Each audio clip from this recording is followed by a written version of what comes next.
여러분, 진상아가 진건축 대표 대행 자리에 올랐습니다. 긴 싸움 끝에 이사회도 겨우 통과하고 임원들의 날카로운 질문도 남진과 짜고 답변을 잘 꾸며서 넘어갔죠. 상아 입장에서는 그야말로 승리 선언을 하고 싶을 겁니다. 근데 여기서부터가 진짜 문제예요. 대표 대행이라는 타이틀만 얻자마자 상아는 본색을 숨기지 않고 드러내기 시작합니다. 처음에는 회사 내부를 정리한다는 명목으로 움직이겠죠. 비효율적인 인력 정리, 업무 체계 재정비 같은 그럴듯한 명분을 내세우면서요. 하지만 속내는 다릅니다. 첫 번째 타겟은 진중배 대표를 지지했던 사람들입니다. 회사 내에서 중배 라인으로 분류되던 임원, 팀장, 중간 관리자들을 하나둘씩 밀어내기 시작할 겁니다. 지금은 변화가 필요한 시기입니다. 젊은 감각으로 다시 정비해야 합니다. 이런 말을 하면서요. 하지만 실제로는 충성 맹세하지 않는 사람들을 조용히 제거하는 거죠. 남진은 여기에 실무라인 장악을 맡을 겁니다. 인사기록 계약 승인 내부 감사팀까지 손을 대면서 자신들의 사람으로 회사를 꽉 채우려고 할 겁니다. 진건축은 이제 겉으로는 정리된 것처럼 보이겠지만 실제로는 상하와 남진 중심의 독재 체제가 빠르게 굳어가는 겁니다. 직원들은 처음에는 조심스럽게 눈치를 볼 거예요. 진짜 이 체제 오래 가겠지?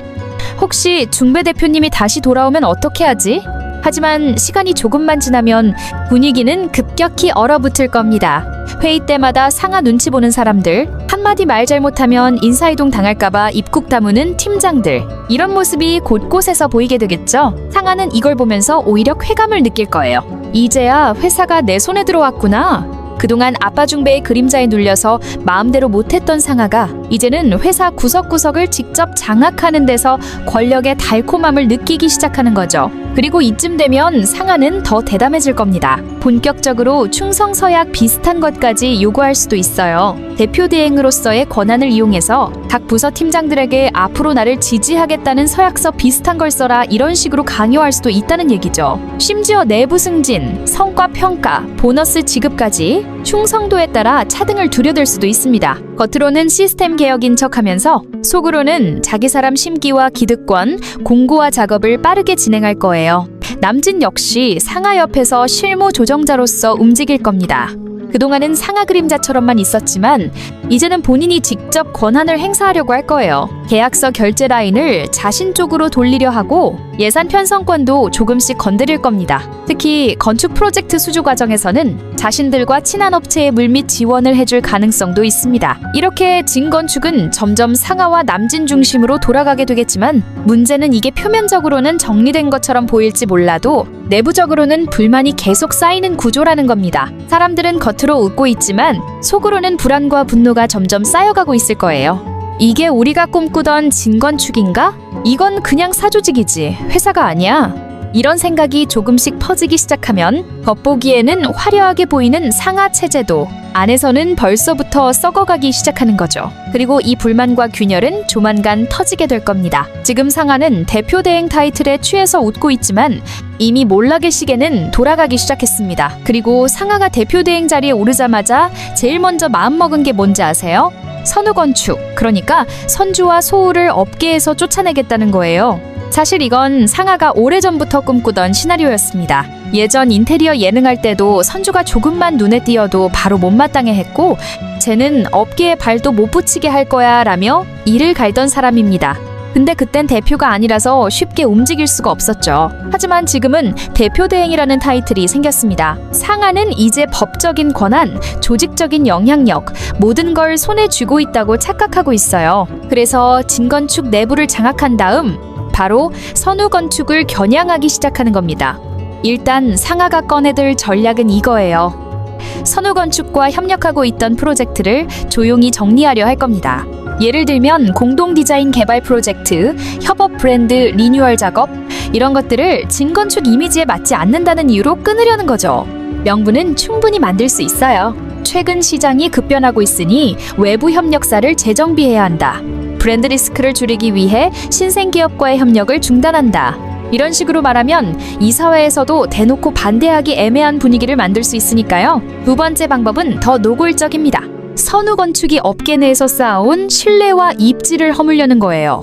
상하는 진건축이 가진 업계 네트워크, 인맥, 언론 접촉 창구를 이용해 선우건축은 아직 검증이 부족하다. 작은 사무실이라 대형 프로젝트 소화가 어렵다. 이런 식의 부정적인 이미지를 슬쩍슬쩍 퍼뜨리려 할 겁니다. 심지어 예능 출연했던 이력도 거꾸로 이용할 수 있어요. 선우건축은 방송 이미지에 치중했지 실력 검증은 아직 안 됐다. 미디어에만 잘 보이려는 신생회사다. 이런 식으로 은근히 깎아내리려는 거죠. 여러분, 이게 정말 무서운 전략인 게 뭔지 아세요? 공식적으로는 아무 짓도 안 한 것처럼 보이지만 막상 업계에서는 선우건축? 글쎄, 좀 불안하지 않아? 이런 뉘앙스가 퍼지기 시작하면 신뢰가 금방 흔들릴 수 있다는 겁니다. 상하는 그걸 노리고 있어요. 선우건축을 직접 공격하면 선주가 정면 대응할 테니까 아예 주변 분위기를 조용히 깎아내려서 자연스럽게 고립시키겠다는 거죠. 그리고 남진은 여기에 실무적으로 발벗고 나설 가능성이 높습니다. 건설업계 협력사, 인테리어 업체, 관련 커뮤니티 등등 자기 인맥 총동원해서 선우건축에 대한 부정적인 뒷말을 뿌릴 수도 있어요. 작년에 같이 일해봤는데 생각보다 미흡하더라. 책임감이 약해서 좀 불안했어. 이런 식으로요. 결국 상하는 선우건축을 외부에서는 이미지로 압박하고 내부에서는 협력 끊기로 고립시키는 양방향 압박 작전을 펼치게 될 겁니다. 이러면 선주 입장에서는 굉장히 답답한 상황이 펼쳐질 수 있어요. 특히 선우건축이 신생 사무실이다 보니까 한번 외부 신뢰에 금이 가면 다시 회복하기 어렵거든요. 그래서 상하는 지금 이 기회라고 보고 있는 겁니다. 진건축이라는 큰 간판을 등에 업고 업계 내 여론을 선도하면서 선주를 완전히 밀어내려는 거죠. 하지만 여러분, 이게 또 상하 스타일이에요. 처음엔 계획이 그럴듯해 보이지만 늘 지나치게 욕심을 부리고 결국 스스로 무너지게 만드는 스타일. 지금도 마찬가지입니다. 상하는 선우건축을 제거하는 데 너무 집착한 나머지 진건축 전체 브랜드 이미지까지 건드리게 될 위험이 있어요. 진건축은 기본적으로 중배 대표가 쌓아온 신뢰, 품질, 정도 경영 같은 가치를 바탕으로 성장해온 회사입니다. 그런데 상하가 이런 비열한 압박이나 뒷공작에 손대기 시작하면 업계에서도 요즘 진건축 분위기 이상하다라는 말이 퍼질 수밖에 없습니다. 결국 선우건축을 공격하려다 진건축 자체가 신뢰를 잃는 사태로 이어질 수 있는 거예요. 게다가 선주는 그렇게 쉽게 넘어가는 인물이 아닙니다. 선주 특유의 뚝심, 끈기, 그리고 소호와의 협력. 이 조합은 상하가 생각하는 것보다 훨씬 강력합니다. 선우건축은 상하의 공격을 정면으로 맞받아칠 준비를 하고 있을 거예요. 그리고 그때부터 진짜 전면전이 시작될 겁니다. 이렇게 리뷰 및 분석, 그리고 다음 회 예측까지 함께 보았는데요.